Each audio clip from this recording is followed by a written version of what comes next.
On this episode of TQA Weekly, I answered a question whether you should air cool or water cool.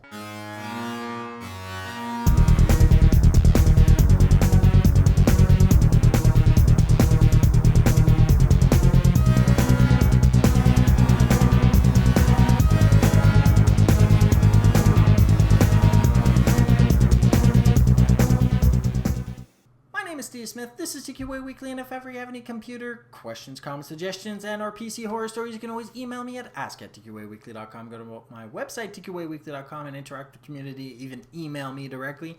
And of course, you can always post a comment down below if you're watching on YouTube, blip.tv, Vimeo, or anywhere else I post to every single week. And today's topic is all about whether you should air cool or water cool your current or next computer build. And this is a very hot topic because literally we are talking about the processor here that emits so much heat that if it had no way of cooling down, it would burn itself out inside of 10 seconds. But what should a person do? Most processors actually come with their own generic fan that does the job, but if you're anyone like me and you're an overclocker, a gamer, even a power user, you might actually realize you've got a lot of heat to deal with. So what is a person to do? So we're not going to be talking about all those with generic chassis that don't have the place for this because it has to be fairly wide for a professional air cooler, and it has to have all the supports for a water cooling kit. Whether you choose a closed loop or an open loop, you still need the place for the radiator. And yes, even though some boxes do actually have water cooling holes, very few people actually use them, even water coolers like me, because most of our kits are completely integrated into our box. So having the place is important. Making sure that we have computer boxes with high enough CFMs that are actually neutral, meaning that as much of the CFM that comes in actually leaves the box, so that we don't have a negative build where there's not enough air to collect the heat, and we don't have a positive build where there is so much air trying to exhaust itself out and can't, that the heat actually just builds up, because this leads to a different problem: ambient temperature. One of the best ways of indicating if your build's actually responding correctly is by identifying the ambient temperature of the room. The closer the CPU is to the ambient temperature of the room, the better you know your actual cooler is actually reacting. So if your room was 40 degrees and your processor's 40 degrees, it doesn't mean the same thing as a room that's 20 degrees with a processor that's 40 degrees. So you always have to keep that part in mind. So what should you choose? Air cooler or water cooler? Well, let's talk about the pros and cons. So first, air coolers. They're fairly standard, most people can install them, and with the brand new cutouts on the back of all boxes, whether we air cool or water cool doesn't matter because they're also easier to install in most cases. A fairly generic type of fan will actually allow you to easily screw in the heatsink into the motherboard, allowing you to actually oppose the fans after the fact, allowing you to actually do stuff easier. In some cases, the actual heatsink itself might be too big and you might have a specialized stool, and if your box isn't that big enough, you will find yourself cramped for space as you're trying to actually lock that specific heatsink into place. Now, whether that is complicated or not for you to install is one thing, because that's either a positive or a negative for you.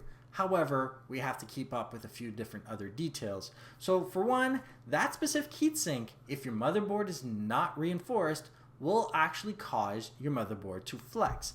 Flexing may lead to damage of the traces on your motherboard. Furthermore, if the heatsink's fans are not doing a good enough job, heat coming off of the radiator may affect the RAM and the graphics card that are right in proximity of most processors. So the airflow coming off of the CPU needs to be fairly efficient. And if it isn't, well, the CPU is actually getting pretty hot, and that's not a good sign either. So it can start affecting equipment all over the place. And it tends to actually draw the temperature of the motherboard up higher, since it is technically irradiating onto the motherboard and other components immediately. So that leads us to water cooling. Water cooling kits actually require space inside the box. So if we refer to specifically closed loop or pre-filled kits that don't require a reservoir, we still need a place to put a 120, a 240, even a 360 or better radiator for your actual water cooling kit. And it can leak if it's actually not made that well, or you accidentally damage it, or somebody accidentally damages it, or even wear and tear over time. So I tend to change mine every 2 years.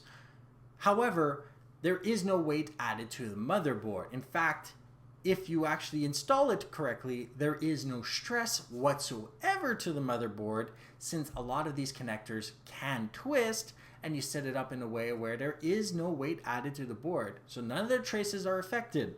There's no heatsink immediate to the graphics card, the RAM, even the motherboard, so no thermal problem.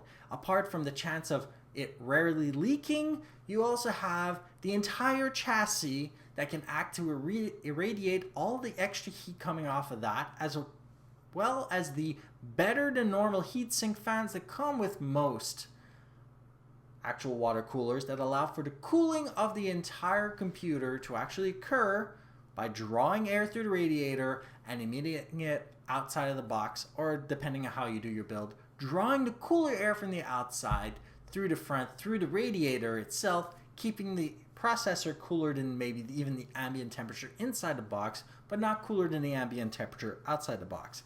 However, let's get to a detail here. Both of these things have their benefits. They're great for overclockers, gamers, power users, but you need to keep them clean, so dust is always an issue. You have to be aware of the actual position of your computer chassis. Having it too close to the back wall might actually cause the hot air to wrap around the computer and actually feed loop into the computer, allowing for the ambient temperature of the box to actually go up. Whether using water cooling or air cooling won't matter at this point, since the temperature of the box will actually rise, causing the motherboard temperature to rise, the graphics card temperature to rise, the CPU temperature to rise, the sound card, and all that other stuff inside your computer to actually rise. The hotter equipment, the less time it will last over time. So those are also other things to keep in mind. So what should you use? Well, it's up to you. Are you paranoid about it leaking? Are you fairly certain that the heatsink that you're using with the fans is actually going to be cool enough not to affect the equipment? You can go air cool. Are you like me? Are you an overclocker? Are you actually willing to work with the risk of it maybe leaking? You can go with a water cooler. You can even put water cooling kits that are not pre-filled in different types of chassis, or even outside the box, so if ever anything did happen, it wouldn't happen inside the box, it would happen outside of the box, therefore leading to no damage whatsoever, as long as you keep in mind that you have to watch the temperature of the CPU and make sure it never hits critical. So all in all, it's up to you. Should you water cool? Should you air cool? It's up to you. So I present to you everything that I have learned over the years being a overclocker and a gamer. If you have anything to add, you can always comment down below. You can always comment on TQA Weekly. And of course, you can always share this episode with other people that you know that have just as much, or if not more, knowledge about this specific topic. Don't forget to subscribe and have a great day.